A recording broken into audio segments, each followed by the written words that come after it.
Hallo ihr liebe Leid, hier ist wieder der Yankee mit Let's Play Lufia auf Pelzig. So, dann guckt mal her, ihr illustren Kapalken.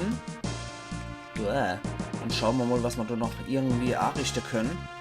Ja, einer von den Speckmänner ist schon unterwegs gewesen, aber irgendwie sah das nicht so gut aus. Hey, nicht zu nah dran, bitte.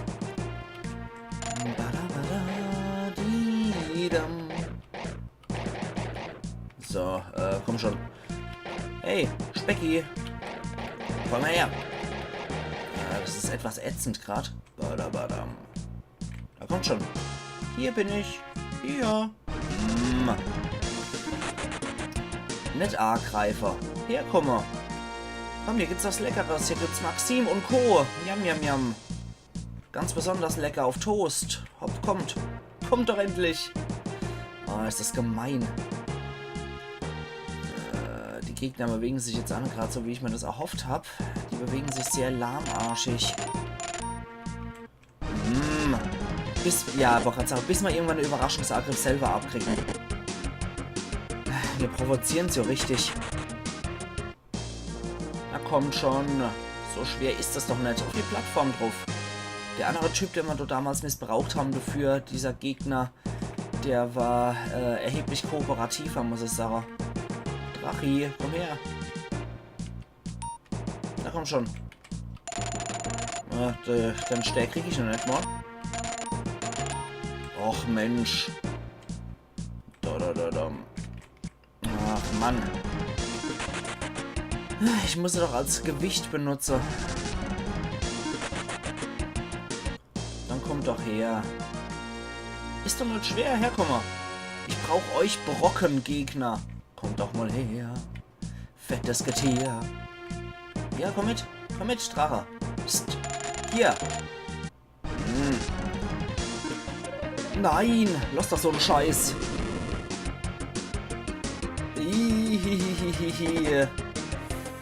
Okay, du vergisst immer auf die Schnut, das kann ich verstehen.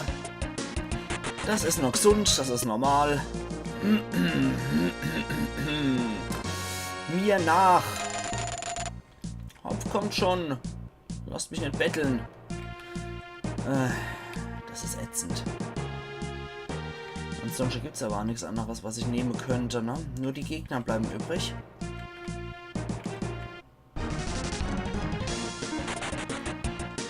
Es sei denn, ich muss von dort over irgendwas runterstoßen, aber...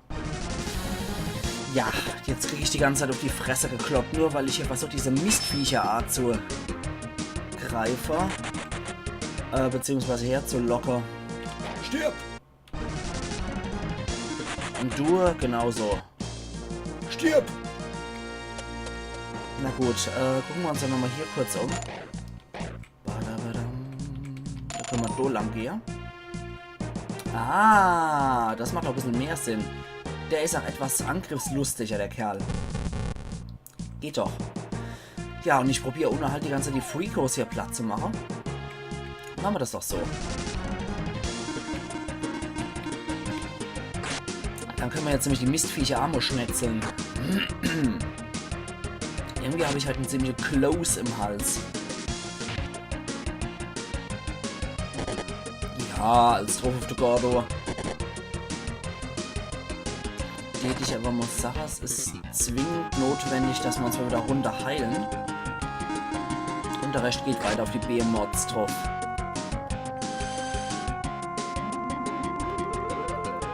Ach, toller Zauber, ne?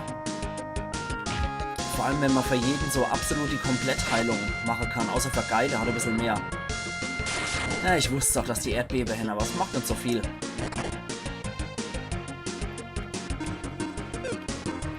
Spaß, wir probieren mal einen Ninja aus und einen Samurai. Hoppla, Entschuldigung. Da habe ich kurz einen Schlickser gehabt, so. Und so hastig Luft eingezogen. Das kann sehr schnell passieren, sowas. Ja, Ninja ist halt sehr zornpunktlastig, weil es auch einen Instant-Kill bewirken kann. Ja, das zieht sich solide ab, Samurai.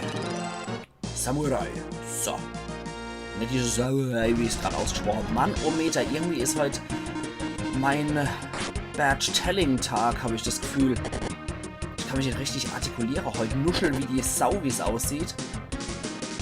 Meine Fresse, sind die hässlich, die Biester. Haben wir sie mal platt. Ja, Gordo, hau einfach mal random auf das andere Vieh drauf. Immer je haben wir so schon gekillt.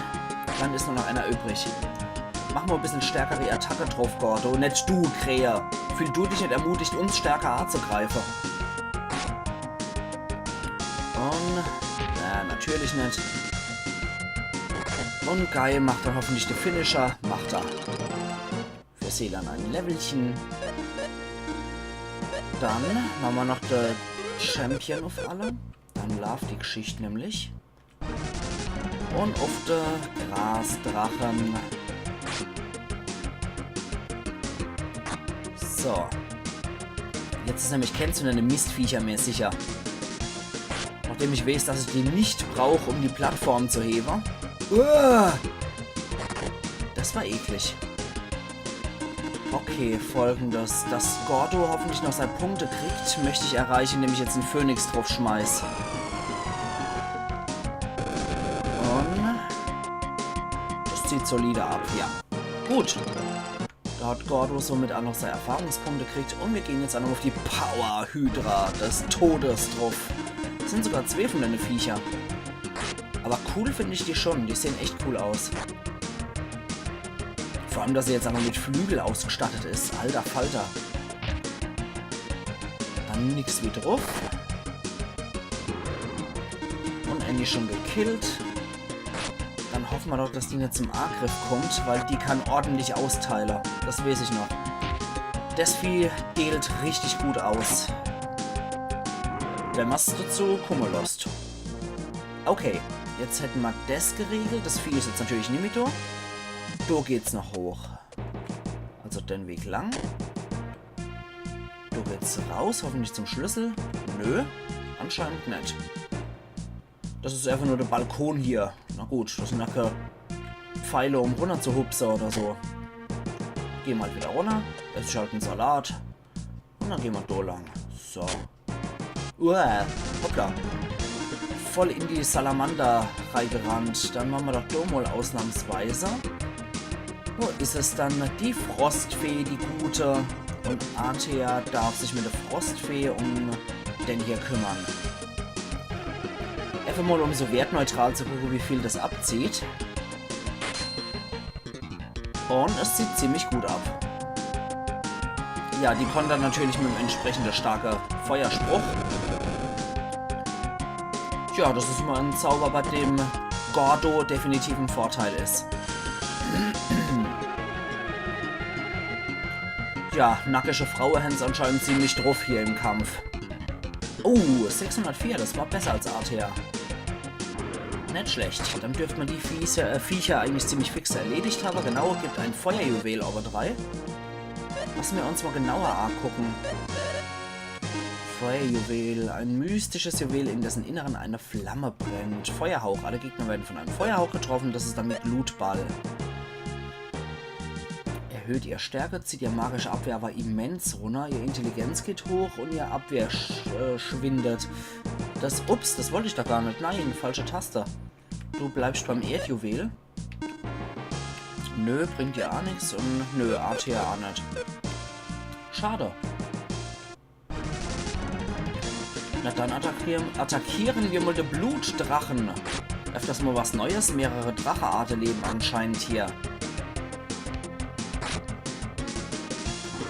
Jo. Na, Feuerfaust hat hier natürlich nicht so viel Wert bei Blutdrachen, die wahrscheinlich so eine Vorstufe zum Feuerdrache sind.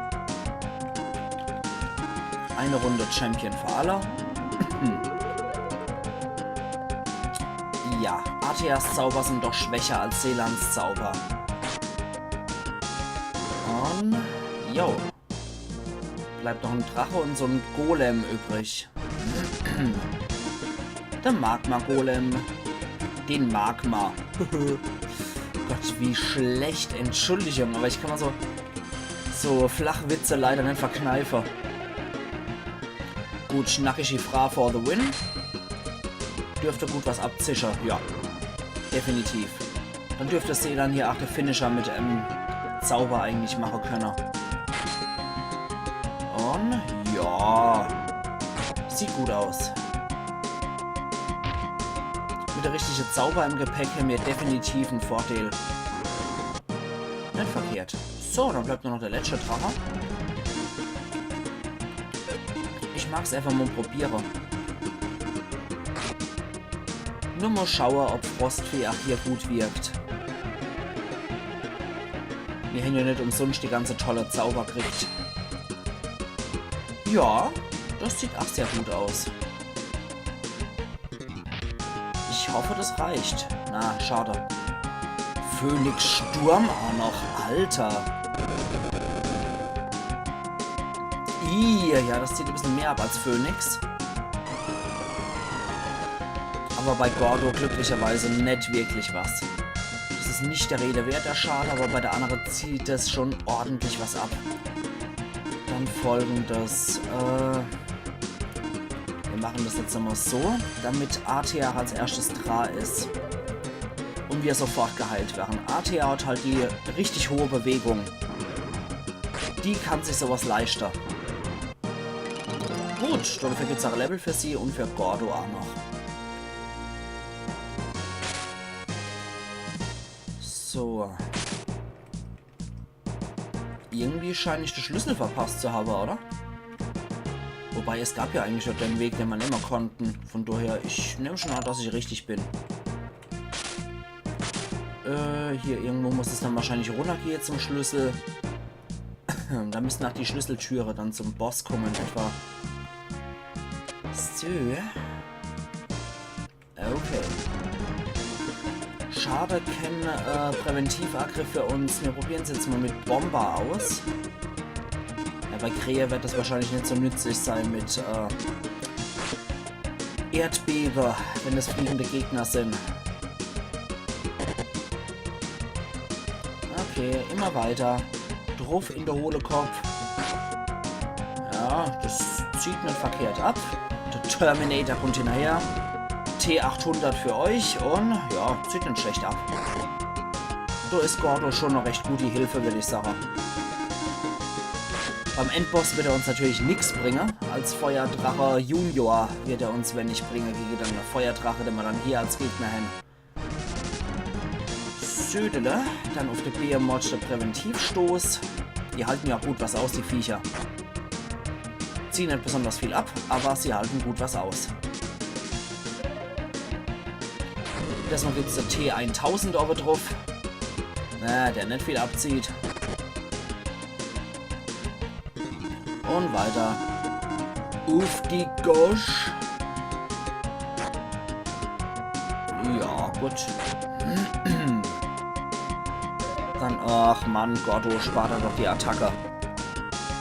Spaß da einfach, Kumpel. So, da. Dann wieder weiter. Solange er kein Erdbeben macht, sind wir hier eigentlich relativ sicher, würde ich sagen, weil das ist das, was richtig abzieht bei den Biester. Gut, sehe dann nochmal mit dem Level und dann greifen wir die auch nochmal hinterrücks an, die Viecher. Ein Brokion ist es jetzt. Der Echse-Verwandte vom Brokkoli. Nur in Rot. Ja genau, in Rot, genau. Auf die Zunge geguckt und Rot gesagt. Nur in Blau. Und weiter geht's.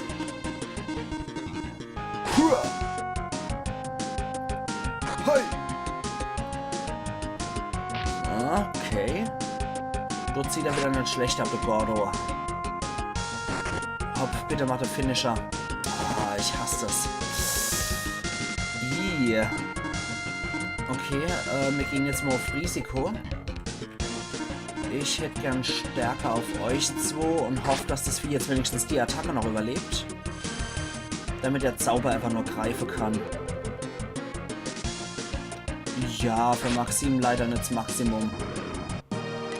Ein Lebenssaft gibt's aber drauf, nicht schlecht. Den nutzen wir doch sofort. Und zwar für Maxim. Damit der gute Mann auch wieder ein bisschen mehr Lebenspunkte hat. Und dann gehen wir hier drauf. So. Wir machen das wie folgt. Phoenix, so. Dann dürften wir mit 2 Attacke diesen Grasdrachen fertig gemacht haben und der Rest geht auf der Brokkoli drauf. Jo, der Plan geht auf. Vor allem, weil ich finde, dass man in dieser Präventivphase einfach so viel wie möglich Schade anrichten muss, damit man im Endeffekt nur noch einen Gegner parat hat, wenn es halt so 2 sind wie jetzt. Und... Jo, super. Hat jo prima geklappt. Wie sieht's dann hier draußen aus? Ja, Schlüssel gefunden. Geil. Jetzt sind die Gegner natürlich alle wieder da. Probieren wir es doch einfach mal so. Mist, das war falsch. So. So. Wir probieren es anders. So. Und jetzt Mist. Die sind wieder rausgekommen aus ihrem Schönheitsschlaf, die Viecher. Wir probieren es jetzt mal ein bisschen mit Zornesattacke. Mal gucken, was der Erdstoß ausrichtet. Ja, gar nicht mal so verkehrt. Und ja, der Arnie kommt da mal hinterher. Sieht leider nicht so viel ab, wie er erhofft. Und das Samurai macht leider auch kein Ende damit. Schade. Was, wie, die können Frostfee? Ein Frostdino? Das ist mal was Neues. Okay, Gordo zieht es glücklicherweise nicht so viel ab, wie befürchtet. Eine Runde Heile, Heile.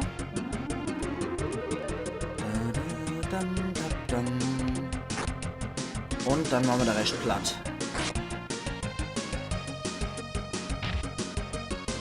Ah, Mann. Die halten leider immer saumäßig viel aus, diese Biester. Ein Satansbiss gibt's auch drauf, aber das soll uns nicht aufhalten, das Ganze. Und es geht weiter. Yo! Ah, okay, da sind wir jetzt gelangt. Na gut. Dann müssen wir wahrscheinlich ganz die Treppe hoch, ne? Weil wir sind ja von da aus gestartet. Und da geht's ja wohl auch nochmal irgendwo hier zum nächsten Stoller, genau. Ja, und da kommen wir noch mit Schlüssel weiter. Wer hätte es gedacht? Aufbau ist sich logisch. Ja, badabadu, die Venus fliege weg. Und jetzt machen wir so Feuerfaust oder sowas Nettes. Schade. Leider nie Wunschkonzert, das Ganze. Na gut. Dann immer weiter drauf. Und weg ist er. Maxim kriegt noch ein Level auch drauf. Und jetzt sind wir endlich in dieser Vulkangegend, die jetzt mal wirklich sehr für Drache spricht, ne? Warte mal, das kriegen wir so eine tief von da aus, da würden wir uns in die Falle manövrieren. Das heißt, wir müssen erstmal so. Dann wird hier gehakt. Und dann müssen wir hier nochmal den Hammer einsetzen. Moment. Ich will erst nochmal den hier machen. Ups. Dann müssen wir sowieso nochmal hier den Hammer machen. Dann Haken. Haken. Haken. Ah, sehr schön. Ich wusste doch, dass da noch was ist. Hab's nur vom Bildschirm aus nämlich gesehen. Aber ich hatte das im Kopf, dass hier irgendwas in der Art ist. Jetzt kommt der Superschutzring. Und der Magiepanzer. Sehr schön, der besteht nur aus Magie. Saarländer, bei Saarländer besonders beliebt. So, dann gucken wir doch mal. Superschutzring. Erhöht Abwehr stark. S steht für Super. Courage erhöht im Kampf die Abwehr besonders stark. Ja, man sieht ja schon, um 30 Punkte wird die Abwehr gesteigert. Das ist nicht verkehrt. Ich glaube, gerade Seelan könnte das ordentlich vertragen. Wobei bei Guy, ja, C-Stärke, C-Angriffspunkte runter. Raketenring, Beweglichkeit. Nee, Artea steht für Beweglichkeit. Ich würde eher sagen, Seelan kann das ganz gut gebrauchen. So, dann können wir jetzt auch hier weiter. Wir haben uns nicht irgendwie komisch ausmanövriert. Geht's nämlich so hier weiter. Hier machen wir Dento. Und weiter. So, der Hagerich. Nein, ich blöd, Mann. Oh, Mann. Dabei hat es eigentlich ganz gut gestartet. Mist. Na gut, dann machen wir das halt ein bisschen anders. So. Joink. Nein! Oh, Dummkopf. Wenn ich einmal den falschen Knopf drücke, ich bin echt ziemlich hornoxig unterwegs.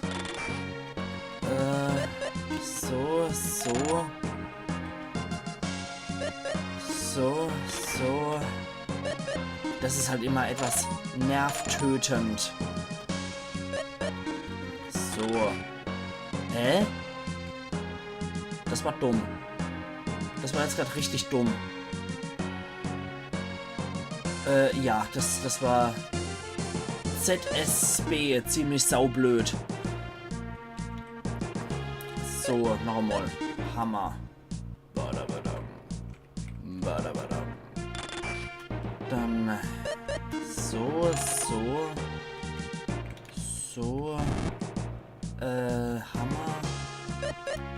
Hammer. Dann Haken. Joink. Hä? Bin ich dann total... ja, ich weiß, wo der Fehler liegt.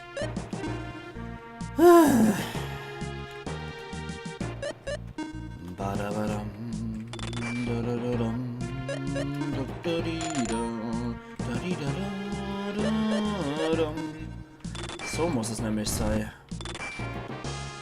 Dann läuft die Geschichte nämlich. So. Dann können wir nämlich auch rüber, ohne uns irgendwie total zum Klotzkopf zu machen. Und so. Und jetzt bloß nicht immer den falschen Knopf drücke, sonst kreische ich. Und scheiße mal in die Windel. Ist sehr gut gemacht. Aber so kommen wir trotzdem noch rüber. Genau. Und den ich doch sage, ihr liebe Leute, wir sehen uns immer wieder zu Let's Play Lufia auf Pelzig, wo es dann weitergeht im Drachenberg. Also machen's gut und bis immer mal wieder. Euer Yankee.